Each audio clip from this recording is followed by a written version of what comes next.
Hello friends, welcome to Kanasattanna A to Z mart. ఈ రోజు Kanasattanna A to Z mart లో ఏంటంటే ప్రతి ఒక్క స్నాక్స్ ఐటమ్ లభించిన ఇక్కడ.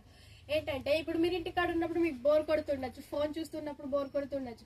అప్పుడు ఏంటంటే ప్రతి ఒక్క స్నాక్స్ ఐటమ్ మీకు ఈ కనసత్తన్న ఏ టు జెడ్ మార్ట్ లో లభించిన. టమాటో పాపడ, మక్క చుడువ, పాస్తా, స్ప్రింగ్ పాస్తా, బ్యాట్ పాపడ, ఆ తర్వాత వచ్చి పానీపూరి, ఎల్లో బొంగులు, వీల్ బొంగులు, కలర్ కట్ బొంగులు, ఫ్లవర్ బొంగులు, రైస్ పాపడ, ప్రతి ఒక్క స్నాక్స్ ఐటమ్ ఇక్కడ. మరియు అవే కాకుండా బిగ్ షాబ్దానా, స్మాల్ షాబ్దానా, నైలాన్ షాబ్దానా, ట్రైమీ పాపడ, సూర్య పాపడ, లక్ష్మీ పాపడ, అప్పలం, తిరుమల పాపడ ఇవి కూడా లభించును. అలాగే మీకు ఇంట్లో బోర్ కొడుతున్నప్పుడు మీకు ఏం చేయాలో అర్థం కాదు కదా, అలాగే ఇక్కడ స్వీట్ కూల్ లభించును. జిఆర్బి గులాబ్ జామ్, ఎంటీఆర్ గులాబ్ జామ్, ఆ తర్వాత స్వస్తిక్, ఆచి సేమియా పాయసం, ఓకే గులాబ్ జామ్, ఆచి గులాబ్ జామ్, ప్రతి ఒక్క స్వీట్ ఐటమ్ ఇక్కడ లభించును. మరెందుకు ఆలస్యం, మా కనసత్తన్న A to Z mart address వచ్చేసి కారపూర్ లారీ అంటే నిర్మల్ డిస్ట్రిక్ట్.